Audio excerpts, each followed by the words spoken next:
নমস্কার, সুপ্রভাত। সম্প্রতি ঘটে যাওয়া একটি ঘটনার পরিপ্রেক্ষিতে কিছু বলছি। মধ্যপ্রদেশের ভোজশালায় একটা বিতর্ক অনেক দিন ধরেই চলছিল।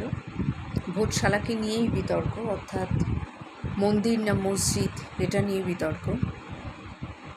খুব সম্প্রতি মনে হয় গতকালই মধ্যপ্রদেশ হাইকোর্ট রায় দিয়েছে যে ওখানে হিন্দুরা প্রতিদিন পুজো করতে পারবেন।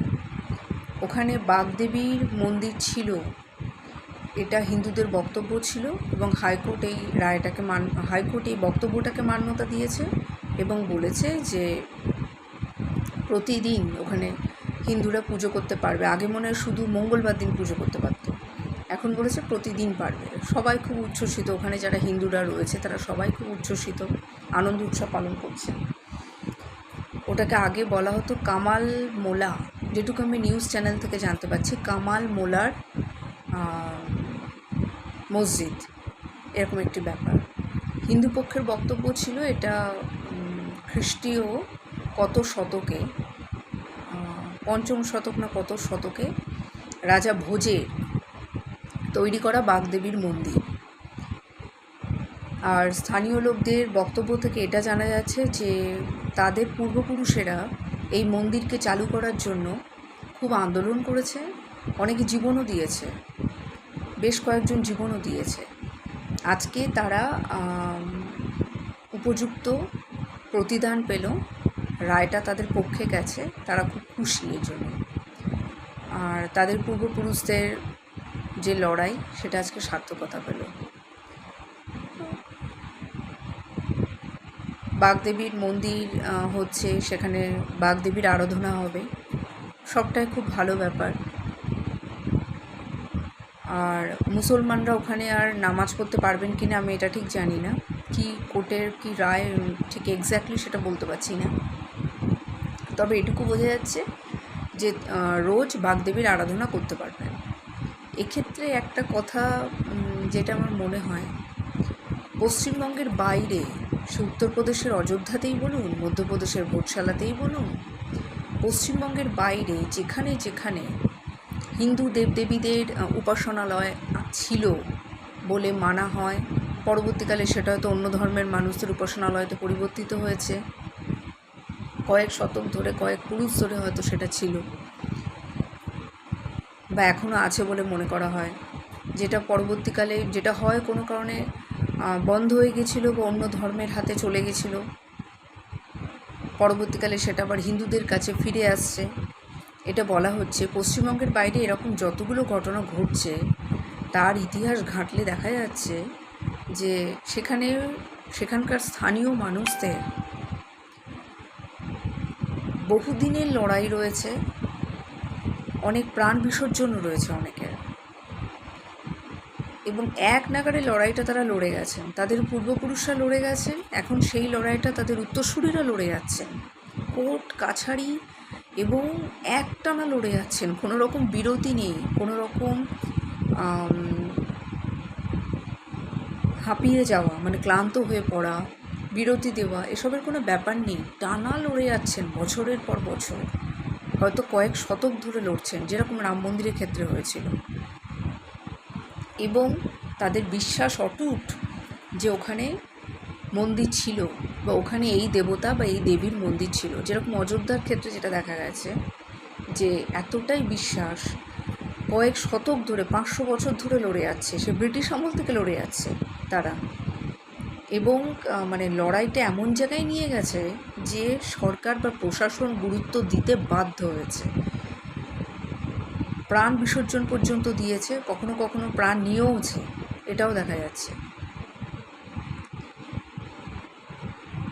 এবং প্রাণ নিয়েছে মানে ওই অযোধ্যার রাম মন্দির যখন নির্মাণের আন্দোলনটা যখন চলছিল, বাবরি মসজিদ ধ্বংসের সময় তো বেশ কিছু মানুষের প্রাণ গেছে যারা ভেতর উপাসনারত ছিলেন, আর হিন্দুদের মধ্যে অনেক মানুষ প্রাণ দিয়েওছে কয়েক শতক ধরে, পূর্বপুরুষ থেকে উত্তরসূরিদের মধ্যে এটা পর পর চলে আসছে বংশানুক্রমে, এবং লড়াই কিন্তু তারা থামাননি, লড়াইটা কিন্তু তাদের চলে যাচ্ছে। তারপর রাম মন্দির নির্মাণ হয়ে ক্ষান্ত হলো। এখন ভোটশালা নিয়ে শুরু হয়েছে এবং ভারতবর্ষের আরও অনেক জায়গায় এরকম লড়াই চলছে, কয়েক পুরুষ ধরে লড়াই চলছে। যদি আপনি একটু খোঁজখবর করেন তাহলে দেখতে পারবেন এই লড়াইটা কিন্তু 1-2 দিনের লড়াই না। উঠলো বাই তো কটক যাই, হঠাৎ করে লড়াইটা শুরু হয়েছে তা কিন্তু নয়। খোঁজখবর নিলে জানতে পারবেন, বা খোঁজখবর নিয়ে জানতে পারবেন যে এই লড়াইটা বহু বছরের, কখনো কখনো শতকের পর শতক, যেটা রাম মন্দিরের ক্ষেত্রে ছিল। রাম মন্দিরের লড়াইটা যে এত বছরের ছিল তা আমি নিজেও জানতাম না। রাম মন্দির নির্মাণের আগে পুরো ইতিহাসটা বিভিন্ন অল ইন্ডিয়া লেভেলের যে হিন্দি চ্যানেলগুলো আছে তারা ইতিহাসটা বহুদিন ধরে দেখিয়েছে, লড়াইটাকে পুরো দেখিয়েছে কী কী ঘটেছে পরপর। লড়াইটা যে শুধু মাঠে ময়দানে লড়াই তা না, রীতিমতো কোর্টে লড়াই, কোর্ট কাছারি করে লড়াই, সে ব্রিটিশ আমল থেকে। সেরকম ভোটশালা নিয়েও লড়াইটা শুরু হয়েছে। আমি জানি না এটা ঠিক কতদিনের পুরনো লড়াই, কিন্তু এও মানে বোঝাই যাচ্ছে যে বেশ পুরনো লড়াই। এবং এই রকম লড়াই কিন্তু আরও অনেক জায়গাতে, অনেক মন্দির মসজিদের মধ্যে আছে। আমি এখানে একটা কথাই বলতে চাই, অবাঙালি হিন্দু যারা, তারা তাদের উপাসনালয়কে নিয়ে এতটাই স্পর্শকাতর, দেবদেবীকে নিয়ে এতটাই স্পর্শকাতর, ভালো হয় ব্যাপারটা এইভাবে আখ্যায়িত করলে যে উপাসনালয়কে নিয়ে এতটাই তারা স্পর্শকাতর যে তারা শতকের পর শতক অথবা বছরের পর বছর বংশানুক্রমিকভাবে তারা লড়াইটা লড়ে যায়। এবং লড়াইটা শুধু বাস্তবের মাটিতে থাকে না, লড়াইটা কোর্ট কাছারি পর্যন্ত চলে যায়। কোর্টে বছরের পর বছর লড়ে যাচ্ছে। কোর্টে লড়তে গেলে তো পয়সা লাগে, বছরের পর বছর নিজেরা পয়সা খরচা করে লড়ে যাচ্ছে। হতে পারে কোনো অর্থনৈতিক অবস্থা সম্পন্ন মানুষ হয়তো সাহায্য করছেন, কিন্তু একার পক্ষে তো সম্ভব না। নিশ্চয়ই এখানে অনেকে সাহায্য করেন। বছরের পর বছর তারা লড়ে যাচ্ছেন, বা এমনও হতে পারে হয়তো বিনা পয়সায় উকিল মামলা লড়ছেন, সেটাও হতে পারে। কিন্তু এই যে আবেগটা তাদের মধ্যে আছে, এই আবেগটা কিন্তু আমাদের বাঙালিদের মধ্যে ভীষণ কম। আমাদের দেবদেবীকে নিয়ে, উপাসনালয়কে নিয়ে আবেগটা ভীষণ কম। এবং আরও যেটা বড় কথা সেটা হচ্ছে যে এইরকম ঘটনার খবর আমাদের পশ্চিমবঙ্গে খুব একটা পাওয়া যায় না। হয়তো পশ্চিমবঙ্গে এমন ঘটনা ঘটেনি তাই জন্যই পাওয়া যায় না, অথবা বাঙালি যেহেতু একটু নরম স্বভাবের, তারা এতটা জেদি নয়, এতটা স্পর্শকাতর নয় দেবদেবী উপাসনালয়কে নিয়ে, সেই হেতু তারা হয়তো ভালো করে খোঁজ খবরও করে না, বা এটা নিয়ে যে বছর পর বছর লড়াই লড়বে সেই স্পৃহাটাও তাদের নেই। শুনেছিলাম রাম মন্দির নির্মাণ হওয়ার পরে আদিনা মসজিদ, যেটা গৌড়ে আছে, আদিনা মসজিদ, বড় সোনা মসজিদ, ছোট সোনা মসজিদ, এসব যেগুলো আছে মালদাতে, আর মালদাতে এগুলোর অবস্থান তো আমি যদিও এগুলো যাইনি কখনো, সবই বইতে পড়া, সবকটারই অবস্থান মনে হয় মালদা বা মালদা মুর্শিদাবাদ জুড়ে একটা হবে। আদিনা মসজিদ, বড় সোনা মসজিদ, ছোট সোনা মসজিদ, যেগুলো হুসেন শাহী বংশ, ইলিয়াস শাহী বংশের আমলে তৈরি, এগুলোও নাকি মন্দির ভেঙে তৈরি হয়েছিল। কিছু নিদর্শন নাকি এখনও আছে।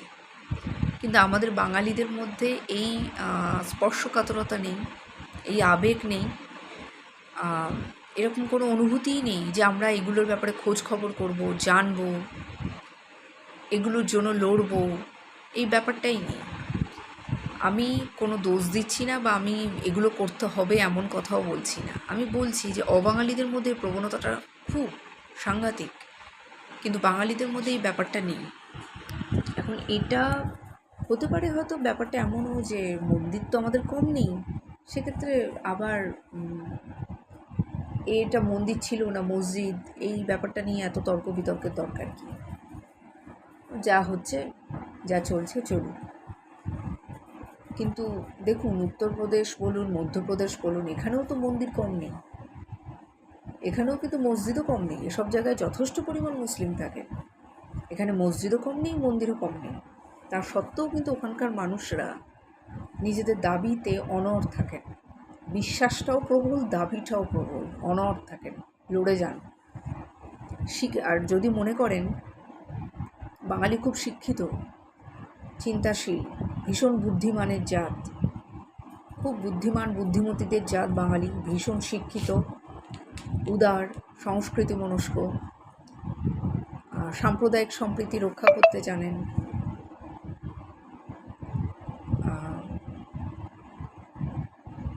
উন্নত চিন্তা ভাবনার মানুষ।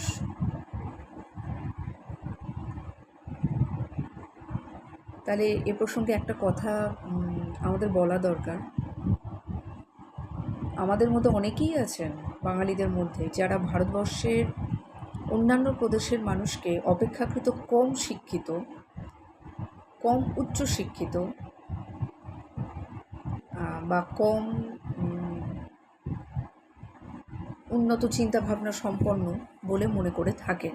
দক্ষিণ ভারতের মানুষদের জন্য আমাদের একটু আলাদা রকম চিন্তাভাবনা, কিন্তু ওটা বাদে হিন্দি বলয়ের মানুষদের প্রতি আমাদের একটা এইরকম মানসিকতা অনেকেরই কাজ করে বাঙালিদের মধ্যে।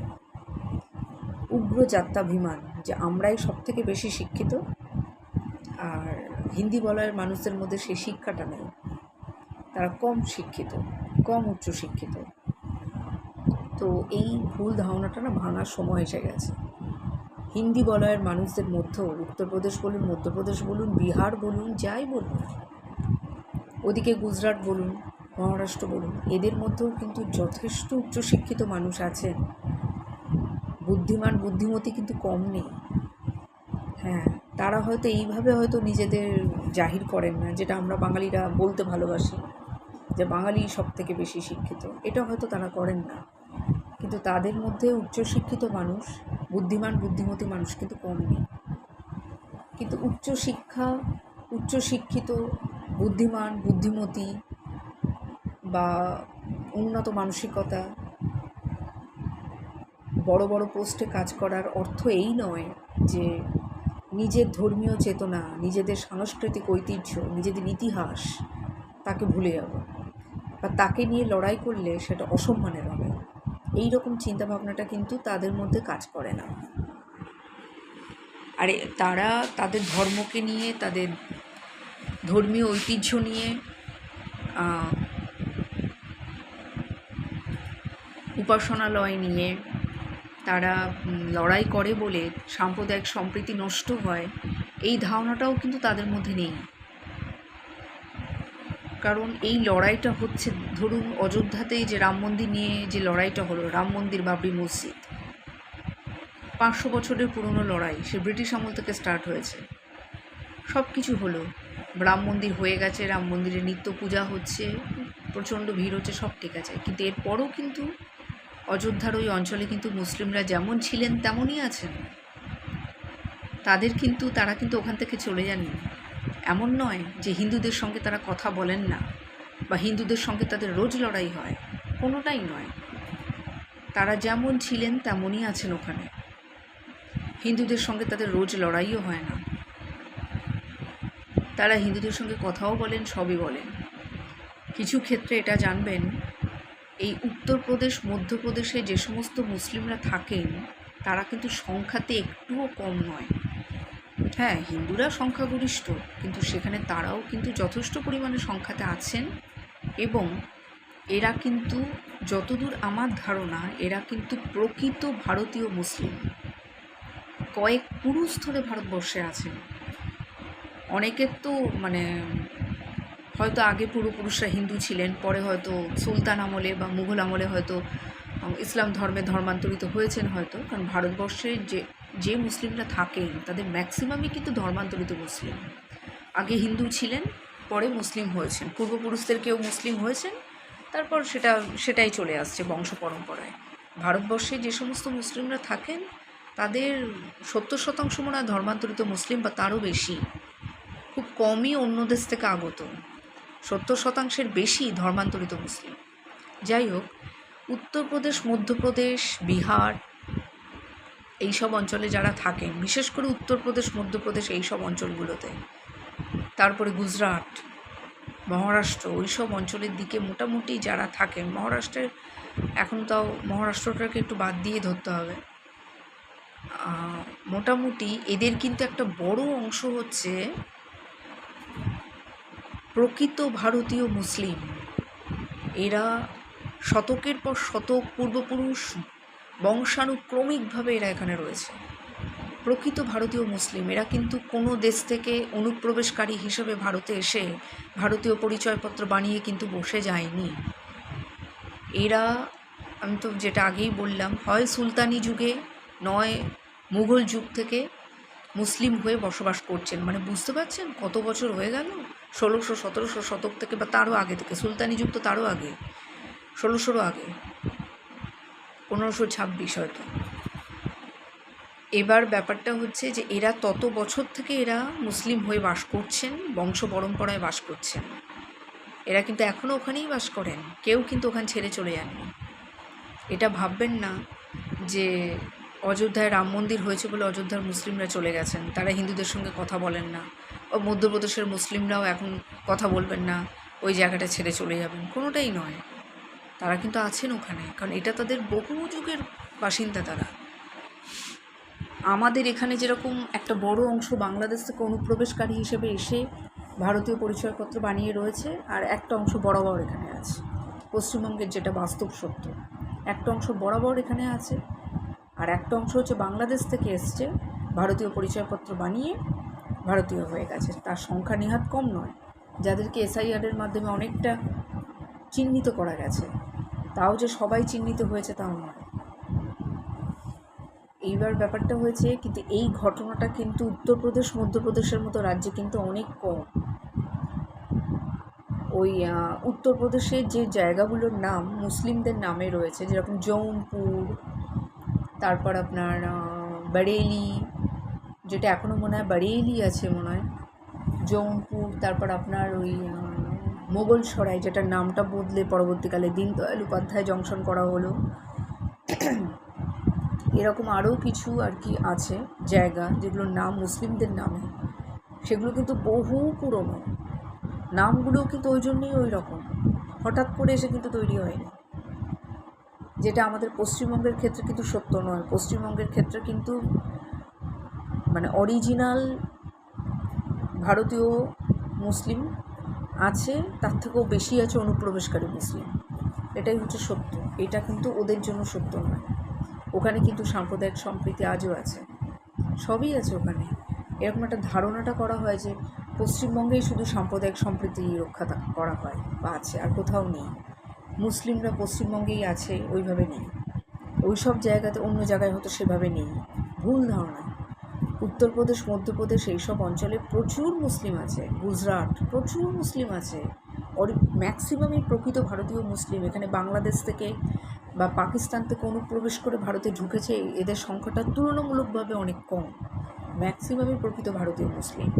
ওই যে জায়গাগুলো বরেলি, জৌনপুর, তারপর পূর্বতন মোগলসরাই, আরও ওরকম আছে না, কি বেশ, ফতেহাবাদ না ফতেপুর, এরকম অনেকগুলো জায়গা, সব নাম আমার এই মুহূর্তে মনে পড়ছে না। ফতেহাবাদ বা ফতেপুর বা গাজিয়াবাদ, যেটার নাম মনে হয় রিসেন্টলি বদলেছে মনে হয়, গাজিয়াবাদ ফাদ, এই নামগুলো এসছে কিন্তু ওখান থেকেই।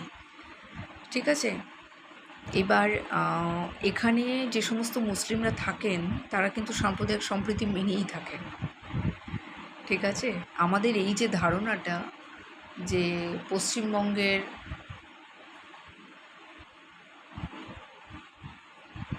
মুসলিমদের, পশ্চিমবঙ্গেই মুসলিমরা এইভাবে থাকতে পারে, আর কোনো জায়গায় থাকতে পারে না, সেটা কিন্তু সম্পূর্ণ ভুল, সম্পূর্ণ ভুল। দিল্লির জামা মসজিদ যে এলাকাটা, ওল্ড দিল্লিতে মনে হয় জামা মসজিদ, ওটা কি আজকে? সে শাহজাহানের আমলের। ওখানকার স্থানীয় লোকেরাও দেখবেন, ওখানে যারা বসবাস করছেন, আশেপাশে যত মানুষ ওখানে থাকেন, তারা কিন্তু ম্যাক্সিমাম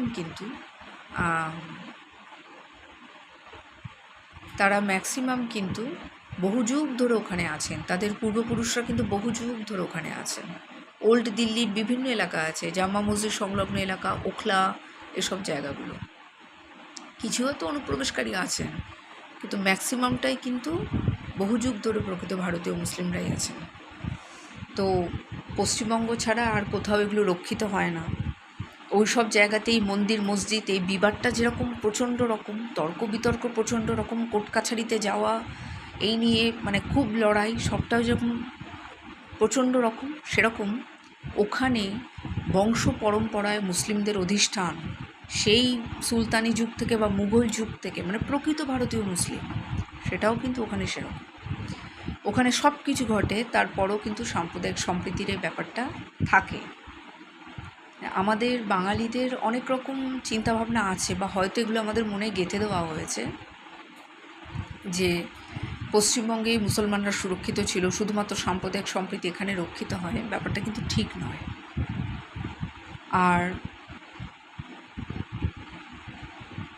আর যেটা বড় কথা সেটা হচ্ছে যে এই কোর্ট কাছারির ব্যাপারটা হচ্ছে এদের অধিকারের লড়াই। আমার অধিকারটা আমি কেন তোমাকে ছেড়ে দেবো? যেটা আমার অধিকার ছিল সেটা আমি কেন ছেড়ে দেবো তোমাকে?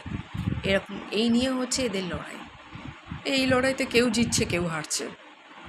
তো তার মানে এই নয় যে মুসলিমরা সেখানে কেউ থাকে না, মুসলিম শূন্য হয়ে যাচ্ছে, না, একদমই না। আপনি এখনও উত্তরপ্রদেশে যান, মধ্যপ্রদেশে যান, গুজরাটে যান, গিয়ে দেখুন এখনও সেখানে কত মুসলিম থাকেন। কিন্তু ওখানে যেটা হচ্ছে যে আমার যা খুশি আমি তাই করব, এই জিনিসটা ওখানে অ্যালাউ করে না। না হিন্দুদের ক্ষেত্রে অ্যালাউ করে, না মুসলিমদের ক্ষেত্রে অ্যালাউ করে। ওখানে নিয়মটা মানতে হবে, এটাই হচ্ছে কথা। আমার ইচ্ছা হলো আমি এটা করব, বা আমি এটা মানব না, সরকারের বিরুদ্ধে আন্দোলন গড়ে তুলব, এই ব্যাপারটা ওখানকার কী বলবো, এই ব্যাপারটা ওখানকার মানুষদের মতো কম। আমি আজতক চ্যানেলটা, টাইমস নাও নাম্বারের জি নিউজ প্রায়শই ফলো করি। সেখানে কিছুদিন আগে উত্তরপ্রদেশে একটা ঘটনা ঘটেছিল, খুব সম্ভবত ওটা হচ্ছে আপনার আর একটা মসজিদ নিয়েই, যেখানটা ওই সম্ভলের মসজিদ নিয়ে এএসআইয়ের পর্যবেক্ষণ, কোর্ট কাছারি, উত্তরপ্রদেশের ঘটনাটা খুব হইচই হলো সম্ভলের মসজিদ নিয়ে। তারপর শুক্রবার দিন, যেদিন ওদের নামাজ পড়ার দিন আর কি, সেই দিন আবার হোলিও ছিল। হোলি আর নামাজ পড়ার দিন দুটো মনে হয় একই দিনে পড়ে গেছে, এরকম একটা ব্যাপার ছিল। প্রশাসন প্রচণ্ড স্ট্রিক্ট ছিল। তারপরে সেই টাইম বেঁধে দিয়েছে যে আপনারা এর মধ্যে নামাজ পড়বেন, আবার এখান থেকে আপনারা হোলি খেলবেন। প্রচণ্ড কড়া নিরাপত্তা। সেখানে সাংবাদিকরা জিজ্ঞেস করছেন, তখন একজন বয়স্ক মুসলিম ব্যক্তি, ওখানকার স্থানীয় মুসলিম সম্ভলের, তারা নামাজ পড়তে গেছেন, আবার নির্দিষ্ট সময় হোলিও খেলা হবে। সেখানে সেই বয়স্ক মুসলিম ব্যক্তি সেখানে বললেন, কি সুন্দর বললেন, আমি দেখলাম তাই, কোনো রকম বিষোদ্গার নেই, কোনো রকমের কি বলবো, তর্ক বিতর্ক নেই, কোনো রকমের বিষোদ্গার নেই, কোনো রকমের কিছু নেই। কি সুন্দর বললেন যে आप लोग हम लोगों से बाबरी मस्जिद को छीन लिया था 6 दिसंबर 1992 में। आप लोगों ने हमसे हमारा मस्जिद छीन लिया था, बस वही है हमारा दुख, वही है, और सब कुछ ठीक है। आप लोगों ने छीन लिया था और सब कुछ ठीक है। यहाँ पर कोई दंगा, कोई सांप्रदायिक अशांति कुछ भी नहीं है, कम्युनल कोई डिस्टर्बेंस कुछ भी नहीं है, कुछ भी नहीं रहेगा, मगर आप लोगों ने छीन लिया था। কথাটা আমি শুনলাম, সাংবাদিককে বলছে, খুব সম্ভবত আজতকের সাংবাদিক বা জি নিউজের সাংবাদিককে বলছে। আমি এই কথাটা পরে আমার বাবাকেও বলেছিলাম যে ভদ্রলোক বলছেন, মানে মনের খুব দুঃখ, মনের একটা গভীর ব্যথার জায়গা থেকে বলছেন যে आप लोगों ने छीन लिया था। কিন্তু কোনো রকমের বিদ্বেষ নেই, কোনো রকমের তর্ক বিতর্ক নেই, কোনো রকমের হই হল্লা নেই, অস্ত্র হাতে তেড়ে যাওয়া নেই, সমাবেশ নেই, কিছু নেই। যখন সাংবাদিকরা জিজ্ঞেস করছেন নামাজ পড়লেন, কেমন নামাজ পড়লেন, সবটাই हाँ बहुत खूब बहुत अच्छे से नमाज पढ़ा, कोई भी डिस्टर्बेंस नहीं हुआ, बहुत अच्छे से नमाज पढ़ा है, और प्रशासन बहुत सख्त है, बहुत अच्छी तरीके से उन्होंने अरेंजमेंट किया है, बहुत सख्त है, कोई भी डिस्टर्बेंस नहीं है। तो এটাই কিন্তু ওখানকার কালচার। আমরা বাঙালিরা অনেক কিছুই বুঝি না, অনেক কিছু না জেনে অনেক কথা বলি আমরা। তো এই জিনিসগুলো ঠিক নয়, তাই না? দেখুন, ধর্মীয় স্থানের প্রতি বাঙালি হিন্দুদের আবেগ কীরকম, কতটা আবেগ, তারা ইতিহাসটাকে কতটা সম্মান দেয়, কতটা ইতিহাসের জন্য লড়ে, এগুলো তাদের জাতির চারিত্রিক বৈশিষ্ট্যের উপরে নির্ভর করবে। এটা নিয়ে কিছু বলার নেই, তর্ক বিতর্কের জায়গা নেই, কিন্তু এটা এক একটা জাতির চারিত্রিক বৈশিষ্ট্যের উপর নির্ভর করে। কিন্তু যারা এগুলো নিয়ে লড়ে তারাই সাম্প্রদায়িক, তারাই অন্য জাতের বা অন্য ধর্মের মানুষদের সম্মান দেয় না, এই কথাগুলো না পুরো ভুল, পুরো ভুল। এইসব জায়গাতে এমন এমন জায়গাও আছে যেখানে এই পাড়া ওই পাড়া দুটো ধর্মের মানুষের বাস। এই পাড়াতে হিন্দুরা থাকছে তো ওই পাড়াতে মুসলিমরা থাকছে, এরকম টাইপের। মার্কেটে হিন্দুর দোকান তো পাশে মুসলিমের দোকানও আছে। এসব জায়গাতে এরকমও আছে, যেটা পশ্চিমবঙ্গে তুলনামূলকভাবে কম। তো সেটাই বলছি যে আবেগ ব্যাপারটা মানুষের মনের ভেতর থেকে আসে, ওটা উঠলো পাই কটক যাই করে আসে না। যখন কোনো আবেগের বশবর্তী হয়ে কোনো লড়াই হয়, কোনো দীর্ঘ লড়াই, আইনি লড়াই হয়, আন্দোলন হয়, তখন সেটার ইতিহাসটা আগে জানা দরকার। আগে ভাগেই মন্তব্য করা, একটা জাতিকে দাগিয়ে দেওয়া বা একটা রাজ্যের সংস্কৃতি নিয়ে প্রশ্ন তোলা, এগুলো কিন্তু ঠিক নয়। আগে ইতিহাসটা জানার চেষ্টা করুন, বোঝার চেষ্টা করুন, তারপর মন্তব্যটা করবেন। আর যাদের মনের মধ্যে নিশ্চয়তা আসে না, যারা বিশ্বাস করতে ভয় পান বা করতে চান না, তারা সরাসরি ওই জায়গাতে গিয়ে মানুষের সঙ্গে কথা বলে দেখুন, সেটাই সব থেকে ভালো হবে। আমি অনেক আগে একজন বয়স্ক মানুষ, যিনি অযোধ্যার মুসলিম, তার একটা হঠাৎ করে একটা কথা আর কি সাংবাদিকরা জিজ্ঞেস করেছিল। তখন মনে হয় সুপ্রিম কোর্টে মামলাটা চলছে, রায়দান হয়নি, যে আপনি কি বলছেন এই ব্যাপারটা নিয়ে, বলুন। তখন বলছে হাম লোগোं को कोई अशांति नहीं चाहिए। তখনও মামলাটা চলছে। खून खराबी अशांति हम लोगों को नहीं चाहिए। अगर बाबरी मस्जिद, अगर राम मंदिर नहीं होने से अशांति बढ़ जाएगा तो राम मंदिर होने दो, हमें कोई एतराज़ नहीं है। हम लोगों को शांति से अमन से जीना चाहते हैं। এটা আমি যেহেতু রাম মন্দির হওয়ার জন্য উনি বলে দিলেন, তার জন্য আমি ওনার প্রশংসা করছি, ব্যাপারটা তা নয়। এই ধরনের মেন্টালিটিটাই কিন্তু ওখানকার মানুষদের মধ্যে বেশিরভাগ কাজ করে। উত্তরপ্রদেশে মনে হয় মাইক বাজিয়ে আজানের যে ওই মৌলবি যেটা বলেন, মাইক বাজিয়ে আজানের আওয়াজটা বহুদূর যায়, সেটা মনে হয় উত্তরপ্রদেশে যোগী সরকার নিষিদ্ধ করে দিয়েছে মনে হয়। কিন্তু তাই বলে কি মুসলিমরা ওখানে থাকেন না? তারা কি ওখানে আজান পড়েন না? তারা কি সব পাত্তারি গুটিয়ে পশ্চিমবঙ্গে চলে এসছেন? উত্তরপ্রদেশে গিয়েই জেনে নিন, যাদের বিশ্বাস করতে কষ্ট হয়, তাহলেই বুঝবেন। এক একটা জায়গায় মানুষ কিছু অতিরিক্ত সুযোগ সুবিধা পেয়ে গিয়ে ফুলে ফেঁপে উঠছে। সেই অতিরিক্ত সুযোগ সুবিধাগুলো যেগুলো ন্যায্য নয়, সেগুলোই বন্ধ করে দেওয়া হচ্ছে। এতে তো কোনো আপত্তির কিছু থাকতে পারে না। যেটা ন্যায্য সেটা তো থাকতেই হবে, থাকতে পারে না। তা আমি এটাই বললাম যে এই ভোটশালার ব্যাপারটা দেখে আমার তাই মনে হচ্ছিল যে এদের আবেগটা কোন জায়গায়। এটা কোনো দিনই হতে পারে না যে আবেগের দৃঢ়তা নেই, আবেগের ভিতটা খুব নড়বড়ে, কোনো কিছু নথি নেই, কোনো প্রামাণ্য নথি নেই, কোনো কিচ্ছু নেই, এমনি লড়াইটা চালিয়ে যাচ্ছে এত বছর ধরে। এটা মানাটা বেশ কষ্টকর। কারণ যতদূর আমি জানি, অযোধ্যাতে রাম মন্দির নির্মাণ নিয়ে প্রচণ্ড লড়াই হয়েছিল, আইনি যুদ্ধ। সে নথির পর নথি, দস্তাবেজের পর দস্তাবেজ আদালতকে দেখাতে হয়েছিল, বিশাল আইনি লড়াই। তারপরে একটা সলিউশনে আসা গেছে। তাই এমনি সব কিছু হচ্ছে, ব্যাপারটা তা নয়। আমরা বাঙালিদের মধ্যে একটা বড় অংশই আছে নাক কুচকে তাকাবে, এই শুরু হলে এইসব জায়গায় তাকালে এইসবই হয়। কেন হচ্ছে, ইতিহাস কি বলছে, এটা জানার চেষ্টা আমরা কোনোদিন করি না।